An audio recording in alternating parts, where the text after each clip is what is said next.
A gente gostaria de saber de que região de Minas você vem. Eu sou de Nova Belém, próximo a Mantena, Minas Gerais. Eu acho que é Zona da Mata. E fiquei lá até uns 10 anos, depois fui para Belo Horizonte. De Belo Horizonte fui para o Rio, e fiquei uns 2, 3 anos no Rio, depois vim para São Paulo. Eu cheguei em São Paulo com 16, 17 anos. Ô Santiago, o que assim levou você a gostar de poesia?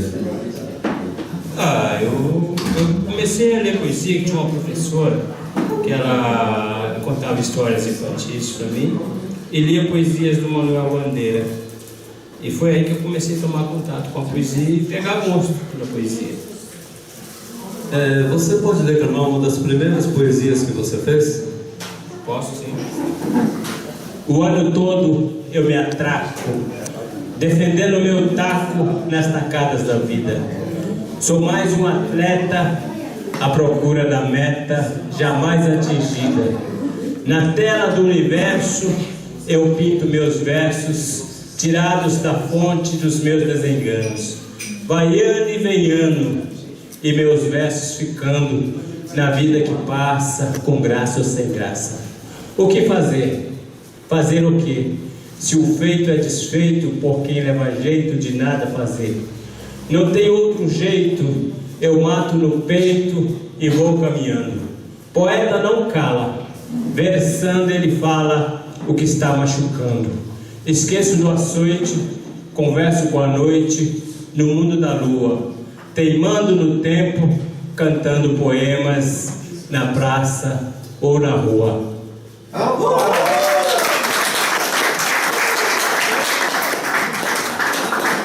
Santiago, parabéns, excelente poesia. A gente sabe que você sempre reclamou, falou do preconceito. Que você falou, eu preciso voltar a estudar porque as pessoas não me aceitam muito.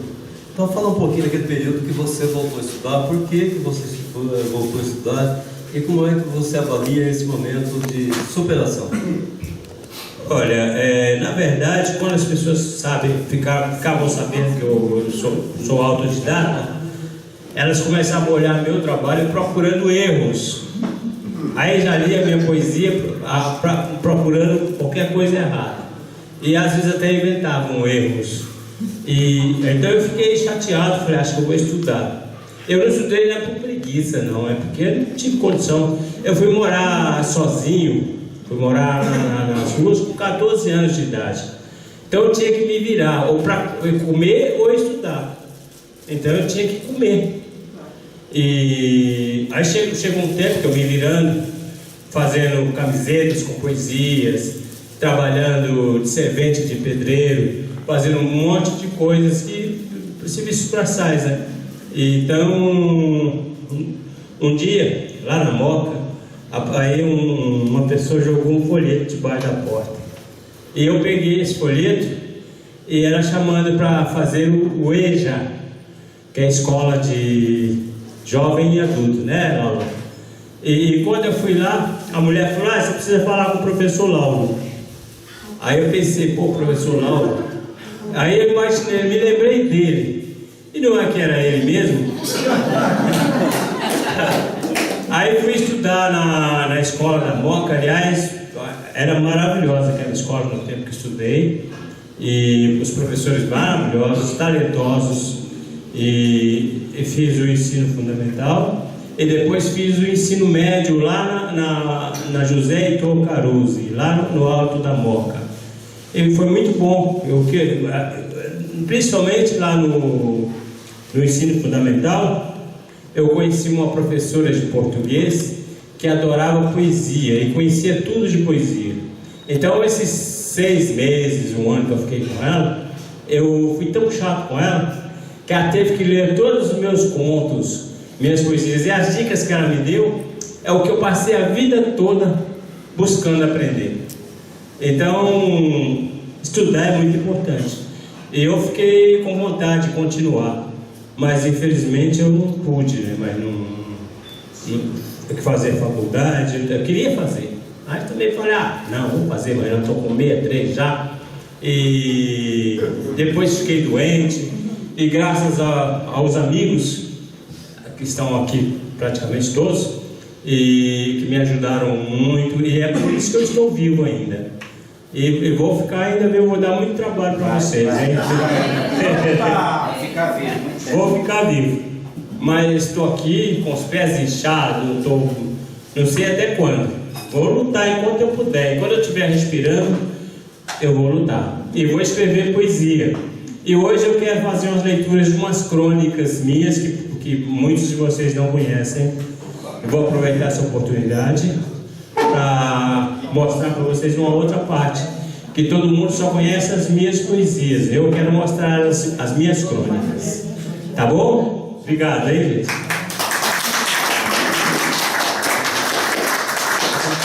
Fala para nós dos livros que você já produziu. Eu produzi 6 livros de poesias e crônicas. E agora estou com um, que é o 6º livro, o mais recente, que chama Destino Cigano. Foi a professora e psicopedagoga Inês Santos que desencantou esse livro. Eu quero aproveitar que, na verdade, nos anos 80, quando eu ia para Belo Horizonte, eu tenho uma sobrinha que ela estava se alfabetizando. Eu pegava os livros infantis dela e lia os contos infantis e descobri as crônicas do Rubem Braga e do Fernando Sabino. E fiquei encantado com o jeito deles escreverem, e eu queria escrever coisas parecidas com as deles. Aí um dia eu li aquele texto chamado Recado ao 903, que ele fala que todos nós somos codificados. E é um texto que eu gostaria até de falar aqui, se for possível, esse Recado ao 903, que depois eu vou ler, que na mesma época eu fiquei tão empolgado que eu escrevi uns contos no mesmo estilo, no mesmo tamanho, claro, com temas diferentes, né? E que eu achei muito bonito. E, então foram meus primeiros professores de crônicas e de conto, é o Fernando Sabino e o Rubem Braga. Esse Recado ao 903 é mais ou menos assim: vizinho, quem fala aqui é o homem do 1003. Recebi outro dia, consternado, a visita do zelador, que me mostrou a carta em que o senhor reclamava contra o barulho em meu apartamento. Recebi depois a sua própria visita pessoal, devia ser meia-noite, e sua veemente reclamação verbal. Devo dizer que estou desolado com tudo isso, e lhe dou inteira razão. O regulamento do prédio é explícito, e se não o fosse, o senhor ainda teria ao seu lado a lei e a polícia. Quem trabalha o dia inteiro tem direito ao repouso noturno, e é impossível repousar quando há vozes, passos e música no 1003. Ou melhor, é impossível ao 903 dormir quando o 1003 se agita. Como eu não sei seu nome, nem o senhor sabe o meu, ficamos reduzidos a ser 2 números. 2 números empilhados entre dezenas de outros. Eu, 1003, me limito a leste pelo 1005, a oeste pelo 1001, ao sul pelo Oceano Atlântico, ao norte pelo 1004, ao alto pelo 1103 e embaixo pelo 903, que é o senhor. Todos esses números são comportados e silenciosos. Apenas eu e o Oceano Atlântico fazemos algum ruído e funcionamos fora dos horários civis. Nós dois apenas nos agitamos e bramimos ao sabor da maré, dos ventos e da lua. Prometo sinceramente adotar de hoje em diante, depois das 22 horas, um comportamento de manso lago azul. Prometo. Quem vier à minha casa, ao meu número, será convidado a se retirar às 21h45. Explicarei. O 903 precisa repousar das 22 às 7, pois às 8h15 deve deixar o 1783 para tomar o 109, que o levará até o 527 de outra rua, onde ele trabalha na sala 305. Nossa vida, vizinho, está toda numerada, e reconheço que ela só pode ser tolerável quando um número não incomoda outro número, mas o respeita, ficando dentro dos limites de seus algarismos. Prometo silêncio, mas que me seja permitido sonhar com outra vida e outro mundo, em que um homem batesse a porta do outro e dissesse: vizinho, são 3 horas da manhã e ouvi música em tua casa, aqui estou. E o outro respondesse: entra, vizinho, e come de meu pão e bebe de meu vinho. Aqui estamos todos a cantar e bailar, pois descobrimos que a vida é curta e a lua é bela. E o homem trouxesse sua mulher, e os dois ficassem entre os amigos e amigas, entoando canções para agradecer a Deus, o brilho das estrelas, o murmúrio da brisa nas árvores, o dom da vida, o prazer de ser humano, o amor e a paz.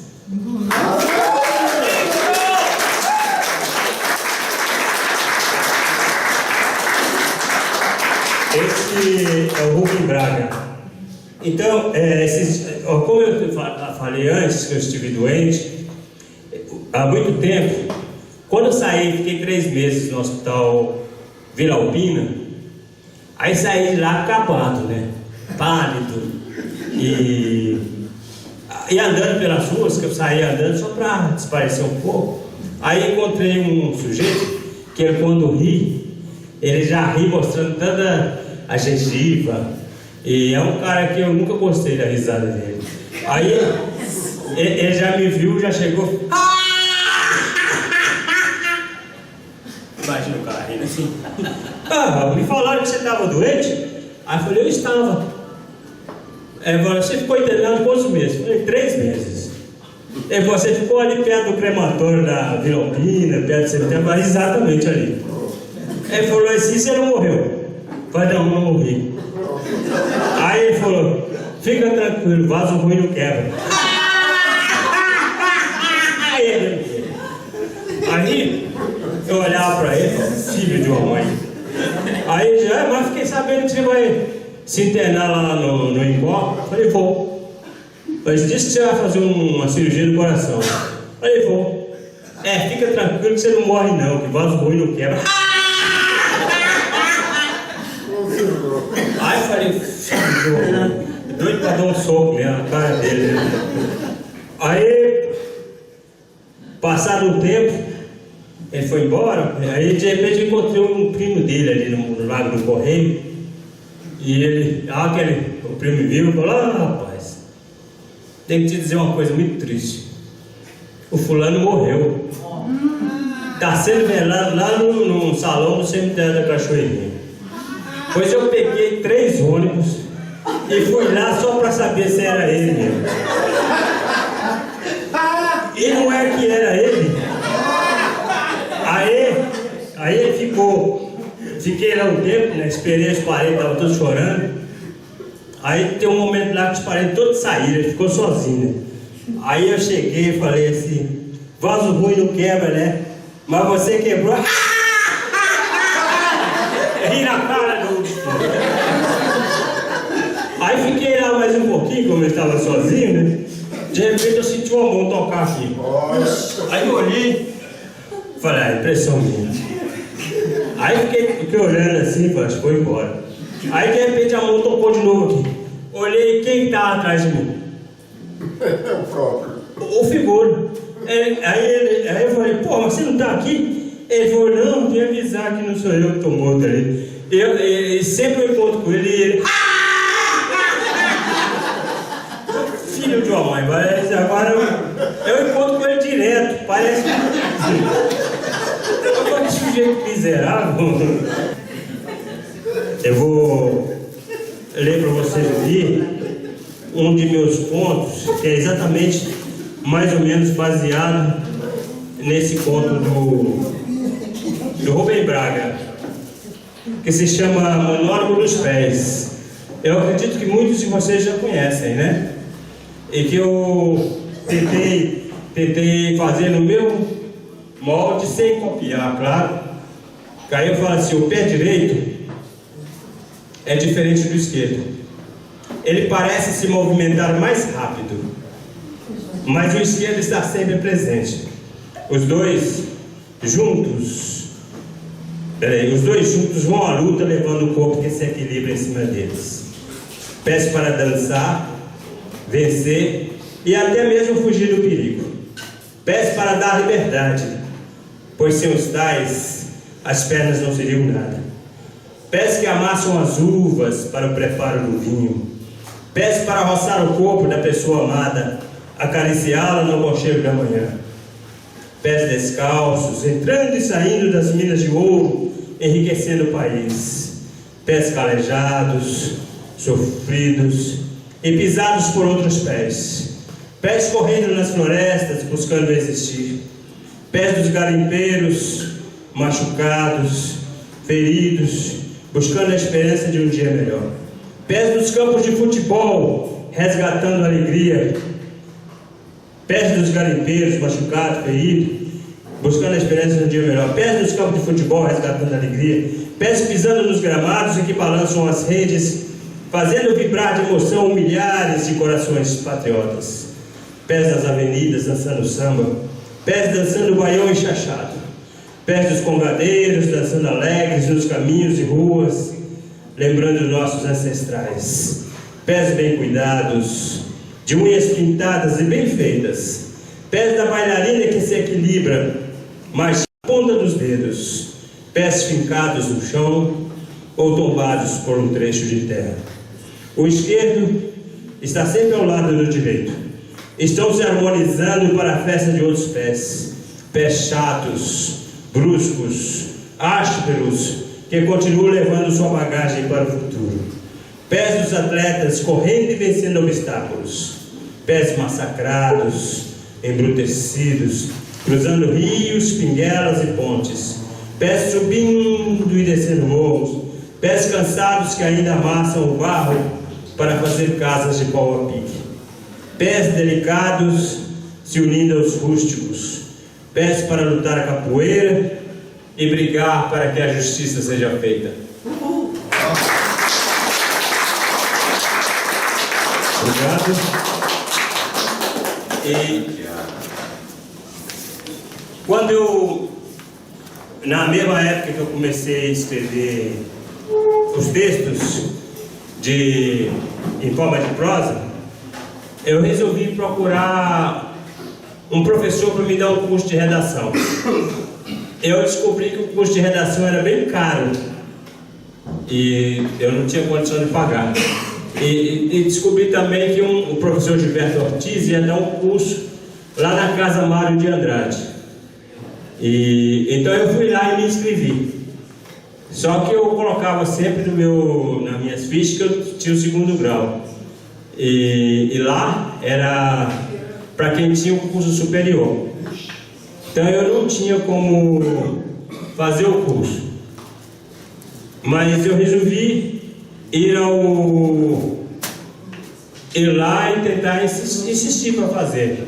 Então eu cheguei lá, o professor falou: infelizmente você não pode fazer, que aqui é só para quem tem curso superior. Então tinha lá professor de histórias, professor de jornalismo, não sei o quê. Aí eu falei: professor, eu preciso fazer esse curso. Aí tem um momento que ele foi no banheiro, eu fiquei esperando ele sair e peguei ele de jeito. Falei: eu estou há vários anos tentando fazer esse curso com você, eu não tenho condição de pagar, e aqui é a minha oportunidade de fazer o curso com você. Então, ele falou: então vou fazer o seguinte, eu vou te dar o curso, mas você vai ter que me provar que você realmente escreve. Você escreve bem. Então, ele falou: vou te dar uma prova de fogo. Eu aceitei a prova de fogo. Aí chegou lá na sala, tinha 24 alunos, eu seria o 25º, né? Então ele falou assim para mim, deu tempo para todo mundo: você fulano, vai escrever sobre a mulher no século XXI, que ainda era no século passado. Você vai escrever outro, você vai escrever sobre o negro no mercado de trabalho. Aí foi dando tempo para todo mundo. Aí quando terminou, ele virou para a lousa lá e começou a escrever. Eu falei, professor, e eu? Ele falou, você? Peraí. Aí ele ficou olhando no chão assim. A casa tinha sido reformada aquele dia. Achou um parafuso todo enferrujado, torto. Ele falou, você vai me escrever sobre esse parafuso. A hora que eu olhei aquilo, aí eu falei, esse cara está até me tirando. Escrever sobre esse parafuso. Aí a secretária dele falou assim, ô professor, você está sendo indelicado com o Santiago. Eu falei, não, um poeta escrever sobre estrelas, mulheres, flores, isso é muito simples. Estou dando para ele um tema que é um parafuso. Isso aí, tema que daria para qualquer um. Aí então eu escrevi esse texto aqui chamado Reflexão sobre um Parafuso. Que eu falo que a minha vida se tornou um parafuso. Perdido em meus pensamentos, fico a olhar o caos nesse turbilhão de coisas. Não vejo saída, só a confusão do tudo. Mas eis que de repente enxergo um parafuso. Feio, sujo, enferrujado e de ponta para cima, esperando por algum descuidado que ande com a cabeça nas nuvens para que possa fazer sua primeira vítima. Se é que ainda não atingiu ninguém, porque duvido muito, vá lá se saber de que engrenagem veio esse bendito parafuso. Tomei coragem e saí da poltrona onde costumo escrever, conservar minha preguiça. Assim que me levanto, peguei o parafuso e coloquei sobre a mesa. Depois de muito tempo me pus a olhar aquela coisa feia. Comecei a meditar na insignificância e ao mesmo tempo na importância desse troço. Saber que casas, pontes e edifícios são sustentados por esses parafusos. Lembrar que nossa vida gira em torno de um prego sulcado em hélice com a fenda na cabeça. Até parece a maior de todas as loucuras, mas não é. De ponta para cima, lembrou-me um foguete, pronto para ganhar espaço. No mesmo instante, pensei na tempestade, chuva caindo em círculo, formando esse tal parafuso. De longe lembrou-me também os cachos dos cabelos da Jane, minha vizinha. Lembrou a poesia de um velho poeta que diz: saudade é um parafuso, que dentro da rosca cai, só entra se for torcendo, porque batendo não vai. Depois que enferruja por dentro, nem distorcendo não sai. Então percebo que o parafuso está em tudo. Na cama, onde repouso o meu esqueleto. No liquidificador, onde preparo o meu suco. Na janela, onde vejo o tempo passar. Olho aquela encantadora flor mulher e ainda me permite enxergar as estrelas. Está na porta, onde posso ganhar o mundo. No fogão, na geladeira, na mesa, na televisão e na cadeira. No rádio, onde viajo ouvindo as músicas mais lindas desse planeta, que é a música brasileira. No armário da minha cozinha e até na grade que fiz para proteger o canteiro de flor. Estão no telefone, nos telefones, onde marco e desmarco meus encontros. Estão no computador, que possibilitou elaborar mais essa mensagem.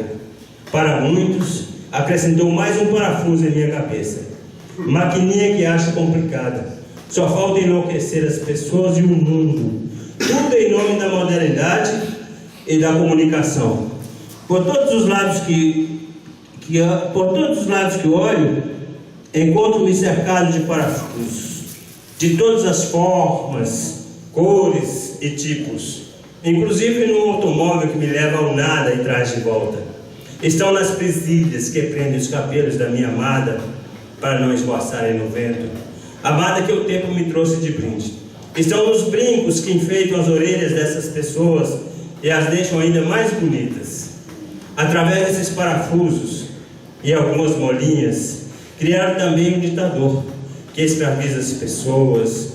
Esse torturador se chama relógio, que ornamenta as paredes, mede o tempo e faz ficar mais velho. Um turbilhão de parafusos e molas, só para atrapalhar a festa da vida. Endossando as palavras da poetisa Cida Araújo, que diz: em cada torre, em cada parede, em cada braço e gabinete. Maldito és, diabólico instrumento, que impõe condições, controlas meu tempo. Não quero de ti ser escravo, andar sobre o estigma no teu batimento. Parafuso. Se não fosse pelo professor Gilberto Ortiz, você não teria nenhuma importância para mim. Seria simplesmente um parafuso entre milhares de outros, e com pá e vassoura levá-lo-ia para o lixo e pronto.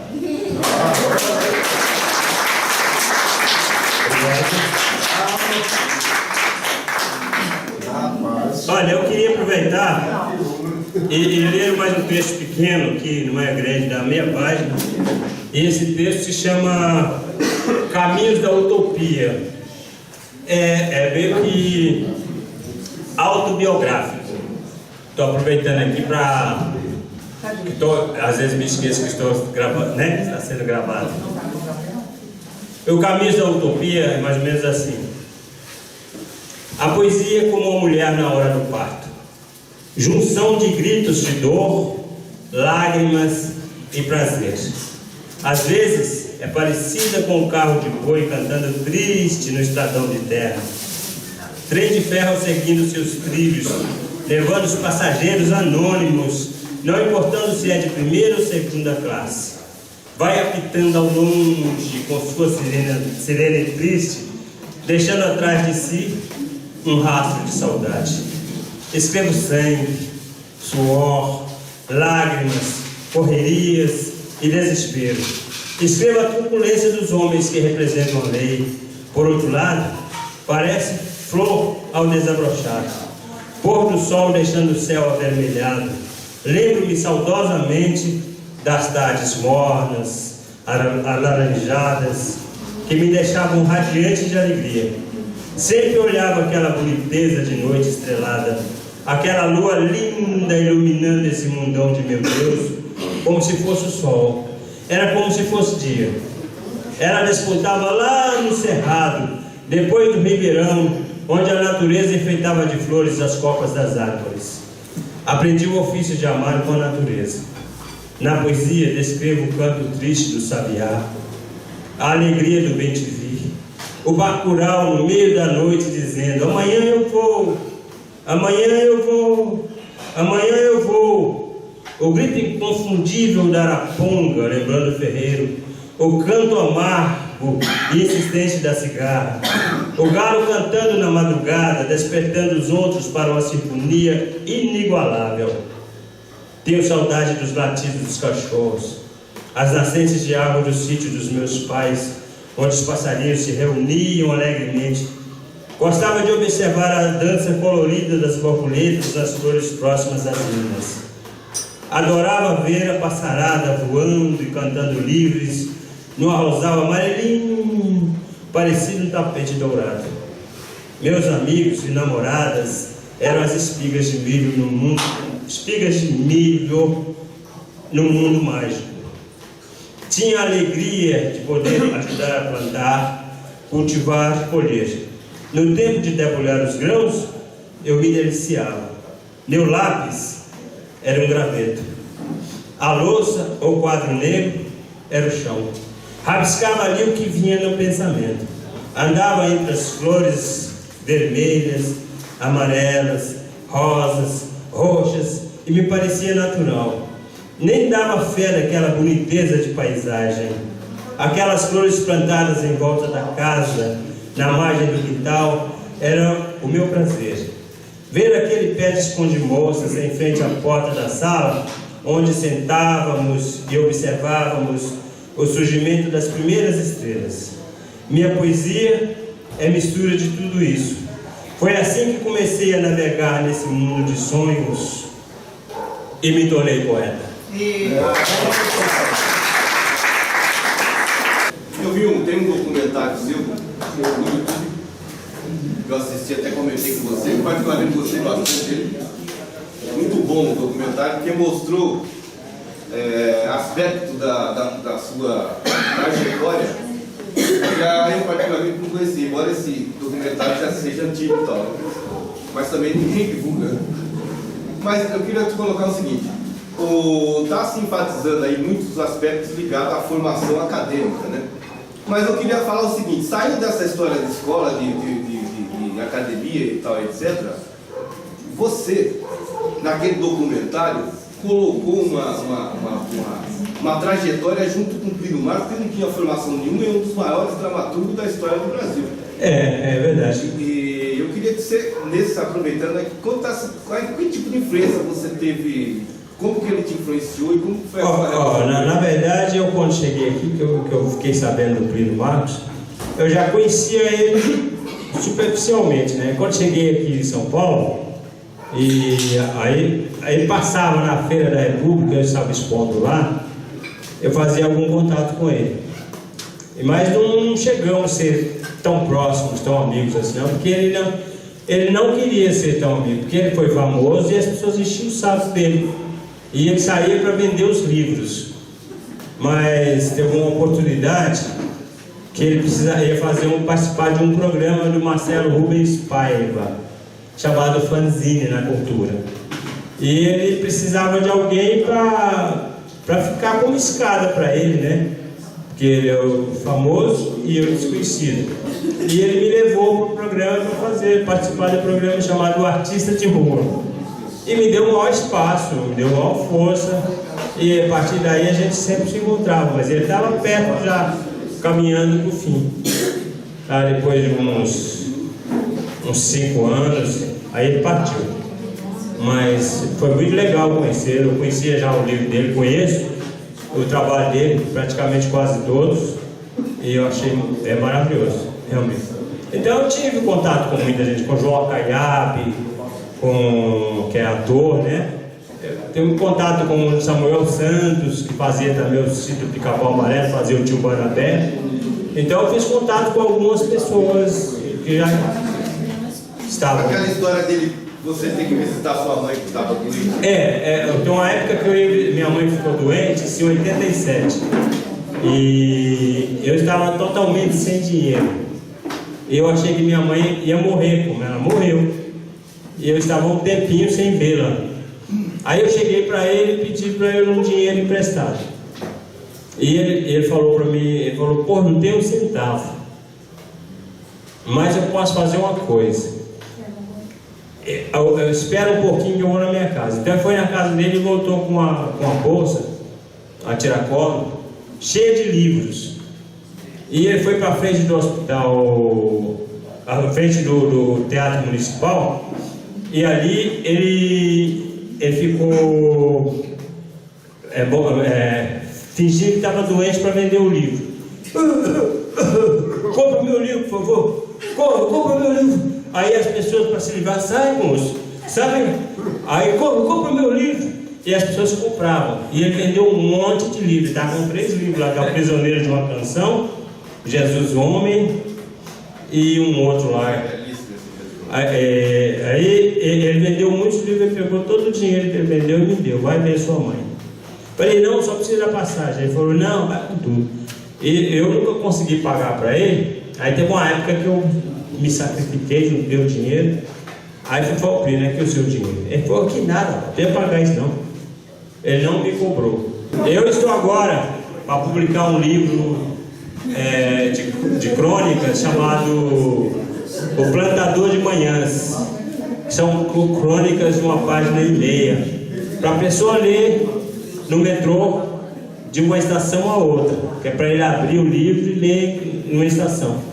Então são crônicas, Plantador de Manhãs, crônicas de 1,5 página. Algumas coisas engraçadas, outras não tão engraçadas, mas são histórias legais. E vocês estão aqui ouvindo praticamente pela primeira mão os meus textos, tá bom? E eu agradeço e vou falar mais uma poesia aqui.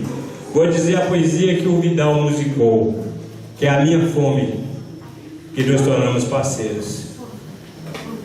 Com a fome que me encontro, quero comer a lua e petiscar as estrelas.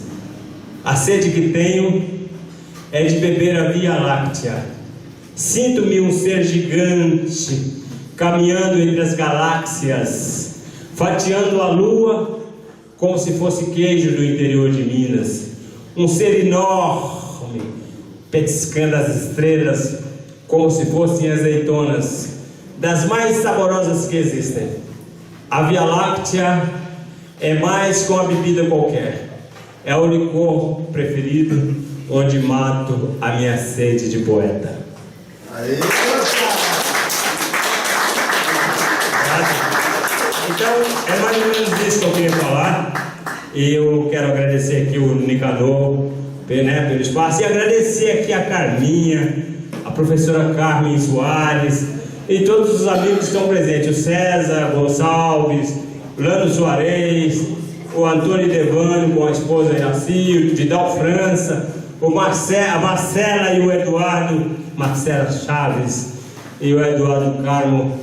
Então eu quero agradecer a todo mundo, Tony Bioto, a Inês Santos, Francisco Ferreira, a Lu, todo mundo, Jean, ao Lauro Cornélio, Alzira, aqui todo mundo que veio nos prestigiar, Dario Inácio Fitas, o Paco, chileno, sem vergonha, conterrâneo do Paulo Neruda. E ele ia no hospital me visitar, chegava lá, a namorada dele não conseguia entrar, e ele entrava. Um dia eu perguntei para ele, como é que você consegue entrar aqui e a Carminha não? Ele falou que eu falei para eles que sou seu namorado.